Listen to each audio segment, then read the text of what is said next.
Bayern de Munique. O Bayern de Munique é o tipo de clube que nunca precisou pedir respeito, porque ele já nasceu com ele. Fundado no caos do século XX, cresceu numa Alemanha completamente fodida e lascada depois da Segunda Guerra e da Guerra Fria. O Bayern não é só o maior da Alemanha, ele é a própria Alemanha. Um time gigante, histórico, lendário e de vez em quando macabro.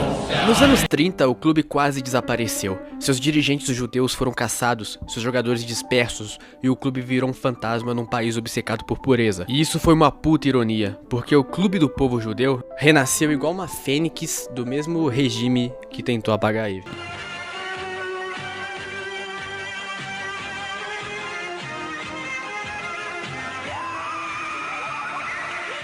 E hoje domina uma liga que os outros clubes parecem amadores perto dele. E quando aparece um time que ousa sonhar, o Bayern apenas compra os seus jogadores. Neuer, Hummels, Götze, Lewandowski. O Bayern é um tipo de Robin Hood, só que em vez de tirar dos ricos e dar pros pobres, ele tira dos pobres e dá pra ele mesmo. Ele também é um clube sem piedade. Quando o Bayern enfrenta um time da 4ª divisão da Alemanha e o jogo já tá 27-0 pro Bayern, todo mundo fala, beleza Bayern, chega, acabou, não precisa mais, já ganharam. Mas o Bayern, aparentemente, nunca tá satisfeito.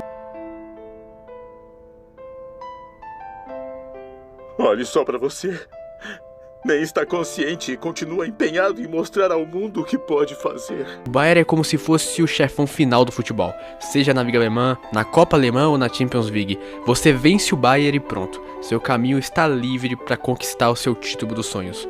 Real Madrid, que o diga. E como vilão, não importa se você é o Barcelona, ou o Dinamo de Zagreb, ou um time da 3ª divisão da Alemanha.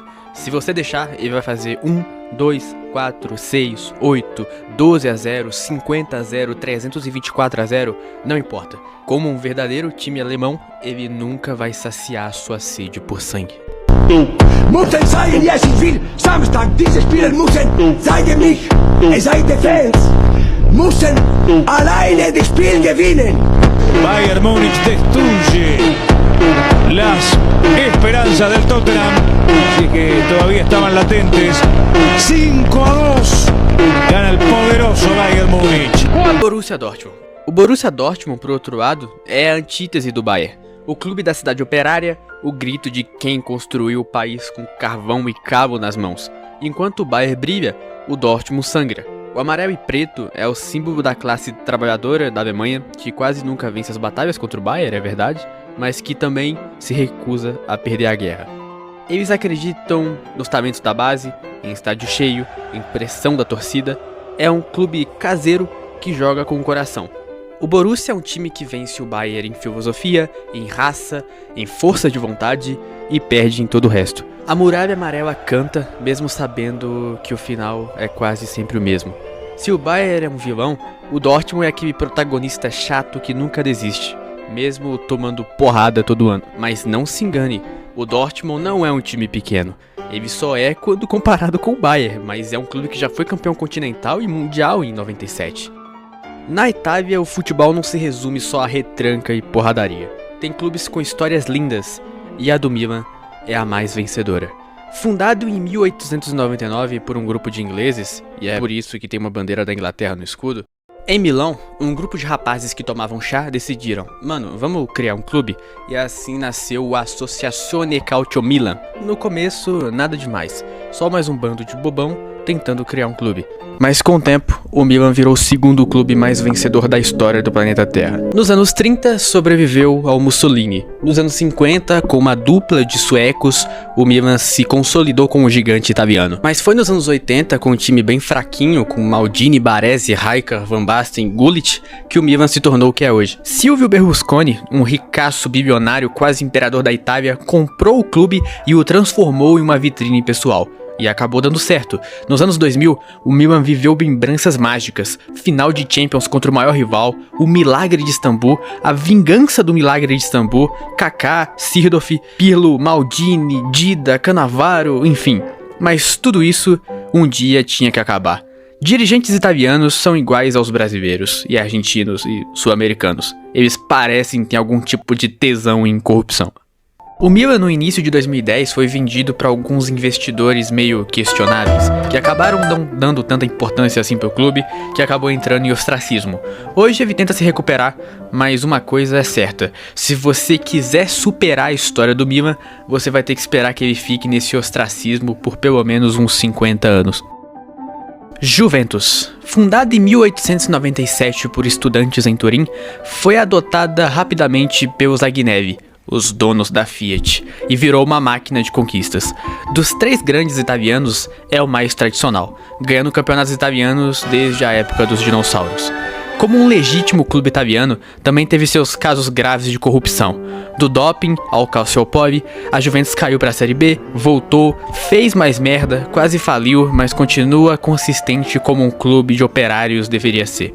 Em 1930, surgiu o seu apelido lendário, a Velha Senhora.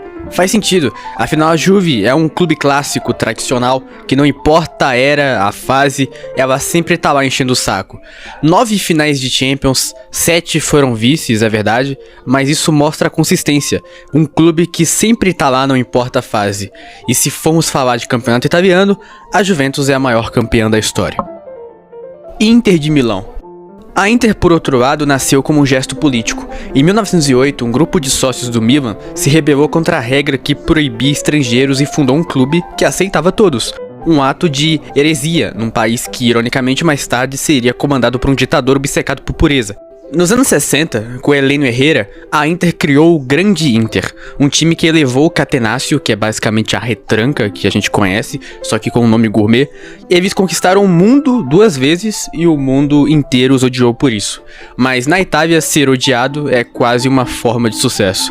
Depois vieram décadas de loucura, presidentes loucos, promessas quebradas, enfim. Até que em 2010, com o Mourinho no comando, a Inter fez o impossível, ganhou tudo. Champions, Serie A Team, Copa da Itália. Um português, num país que desconfiava de estrangeiros, levando um clube chamado Internazionale ao topo. Era o universo corrigindo um erro histórico. Mas a Inter é uma gangorra. Quando o Mourinho saiu, a Inter voltou a ser aquilo que sempre foi. Uma obra-prima, só que em ruínas. Aconteceu a mesma coisa que o Milan. Presidentes ruins que deixaram o clube de lado. Até o Gabigol jogou lá pra você ver o tamanho do prejuízo. Até tavaricagem teve, na verdade, mas diferente do Milan, a Inter conseguiu se reerguer. Ganhou campeonatos italianos, chegou em finais de Champions e hoje ela é conhecida como a garota de programa da Europa, que tira a virgindade continental de todo mundo que quiser. Tirou a do City, tirou a do PSG, então se você for torcedor do Atlético de Madrid ou do Arsenal, reze bastante para pegar a Inter em uma final continental que ela vai tentar te ajudar. É uma bela ação da dona Inter. Eles agradecem bastante. Afinal, se não fosse ela, talvez eles nem estariam nesse vídeo aqui. Sou pequeno demais. Atlético de Madrid. O Atlético de Madrid é a personificação da frustração espanhola. O clube que viveu a vida inteira entre o sonho e o colapso, entre o poder que nunca teve e a glória que sempre deixou escapar no último minuto. Corner de Modric, aí está! Enquanto o Real Madrid nasceu rei, o Atlético de Madrid nasceu o bobo da corte. O Real foi o brinquedo da monarquia, o orgulho do regime, o símbolo da Espanha que manda. Já o Atlético é símbolo da Espanha que apanha, da Espanha que acredita e perde mesmo assim. Fundado em 1903 por estudantes bascos que decidiram levar o futebol a Madrid, o Atlético cresceu como um clube de resistência num país que sempre teve dificuldade em lidar com resistência. Durante a ditadura, ele foi abraçado pelo regime, não por convicção, mas por conveniência. O governo o usou como propaganda e o clube, como todo bom espanhol, fingiu acreditar. Mas quando o regime caiu, o Atlético voltou à sua vocação natural, sofrer em paz. O time sempre viveu entre dois extremos. O Atlético é o clube que chega na final da Champions 2 vezes e perde as 2 pro mesmo inimigo, que é o maior rival. Corner de Modric, aí está! É a sensação de que por mais que você lute, o destino sempre parece ter outro plano. Nos anos 80 e 90, o Atlético de Madrid foi um circo. Presidentes caricatos, técnicos improvisados, crises intermináveis. O Atlético de Madrid parecia existir só para provar a teoria de que você não necessariamente vai ser bem sucedido só por ter sido fundado numa capital. Mas aí, nos anos 2000, veio ele, Diego Simeone. E com ele o clube finalmente entendeu o que sempre foi. O argentino não trouxe glória, trouxe identidade. Fez do sofrimento uma doutrina, da resistência um sistema tático. O Atlético passou a jogar como quem sobrevive a uma guerra que nunca acaba. Linhas baixas, suor, dentes cerrados, um gol de cabeça nos 90 minutos. Simeone não construiu um time, construiu uma máquina. Enquanto o Real colecionava taças e o Barcelona sonha com estética, o Atlético de Madrid colecionava cicatrizes. Eles não entram em campo para vencer, entram para sobreviver. O Atlético de Madrid é o clube que nunca precisou ser o melhor para ser imenso. É o time da resistência, do cansaço e da teimosia. No futebol moderno, onde tudo é espetáculo e dinheiro, o Atlético de Madrid ainda representa o que o jogo tinha que ser: dor, raiva e fé. Eles não são o maior da Espanha e nem a glória da Espanha, mas eles são o que a Espanha é de verdade. Real Madrid e Barcelona. Real Madrid e Barcelona eu não vou explicar aqui, porque tem vídeo no canal explicando muito mais profundamente. Então vai lá e clica no link aí, clica no card e vai lá assistir, por favor. Me dê dinheiro, eu tô passando fome, por favor. Paris Saint-Germain.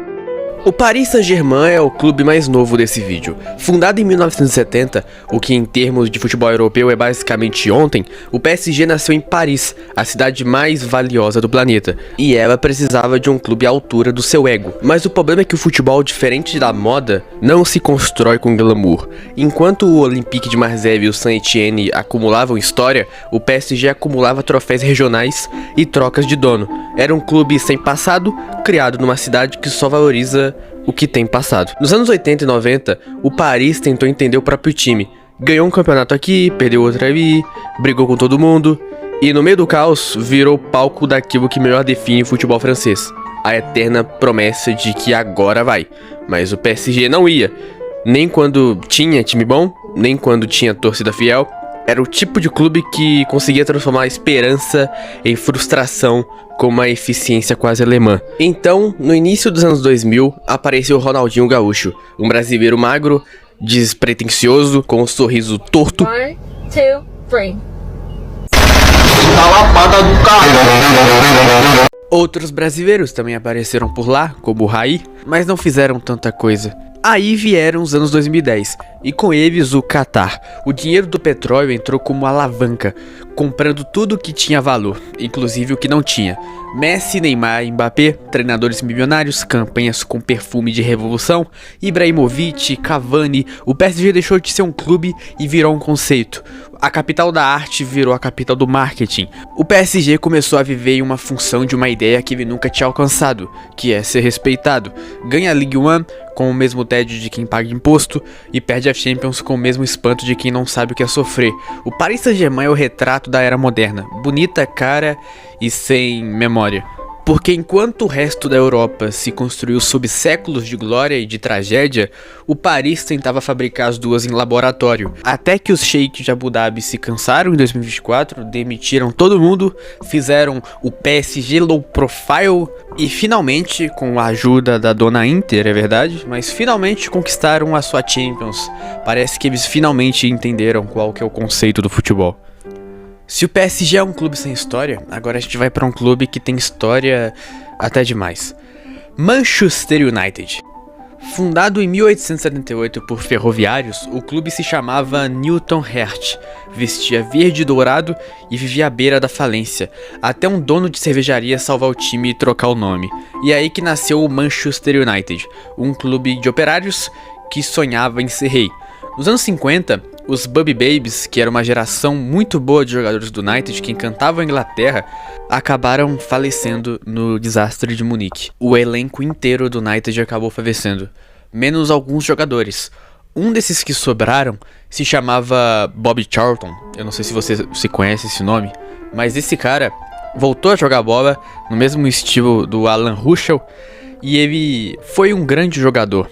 Ele levou o United de 1960 para a Champions League, ganhou a Champions League, foi para a Copa do Mundo da Inglaterra e ganhou a Copa do Mundo pela Inglaterra também, ganhando assim a bola de ouro. ele tem uma história maravilhosa, é um dos jogadores mais subestimados da história, na minha opinião. O ataque do United nessa época tinha dois extremos. De um lado você tinha o Bob Charlton, que, né, todo honrado pela tragédia, o que aconteceu, a história dele, a história de superação. E do outro lado você tinha o George Best, que foi o primeiro Romário, né? Foi o primeiro homem que pensou, mano, eu ganho dinheiro pra caralho, eu sou famoso. Quer saber? Vou gastar meu dinheiro com puta. Depois veio Alex Ferguson, um escocês que veio do Aberdeen, da Escócia, que parecia comandante de guerra. Durante 26 anos, ele construiu o Império Inglês e fez o país acreditar que estabilidade ainda existia. Giggs, Scholes, Cantona, Beckham, Cristiano Ronaldo, era um time e uma seita, mas quando Ferguson saiu, o mito ficou maior que o time. Desde então, o United tenta se reinventar, mas parece sempre preso à própria glória. É o rei que sobreviveu ao próprio reino e não sabe o que fazer depois dele. Liverpool. O Liverpool nasceu por acidente. Em 1892, o dono do estádio do Everton brigou com o time e decidiu criar outro para ocupar o campo. Chamou de Liverpool, e o que começou como uma vingança virou fé. Enquanto o norte da Inglaterra se afundava em crise, o Liverpool virava religião. Bill Shankly transformou o clube em movimento político. Dizia que futebol não era vida ou morte, era mais importante do que isso. E os torcedores acreditavam. Nos anos 70 e 80, o Liverpool dominou a Europa com uma naturalidade irritante. Bob Paisley, Kenny Dalglish, era o time que fazia o impossível parecer rotina. Mas aí então vieram Hazel, Hillsborough e a glória deu lugar à dor. Por 3 décadas, o clube viveu de lembranças e de saudade. Até disputou Champions no começo dos anos 2000, teve o milagre de Istambul e a vingança do milagre de Istambul, mas isso era pouco pro Liverpool. Até que Jürgen Klopp apareceu, com um sorriso de profeta e transformou o caos em catarse. O Liverpool voltou a ser aquilo que sempre foi: emoção crua, barulho, crença. Eles não jogam pra vencer, jogam pra provar que ainda existe algo de humano nesse esporte. E seja o que for o que eles ganharem, seja a Champions League ou a Série C da Inglaterra, eles vão comemorar cantando You Never Walk Alone na comemoração do título. Mas acho que eles estão certos. Se uma música fizesse o meu time virar uma final de Champions de 3-0 para 3-3 e ganhar nos pênaltis, eu tatuava essa frase dessa música até no meu peito, mesmo que a música seja, sei lá, do Oruan. Chelsea. O Chelsea é o colapso do romantismo em tempo real. Antes do Abramovich, o clube era um elegante fracassado, o tipo de clube que tinha charme, mas não tinha troféu.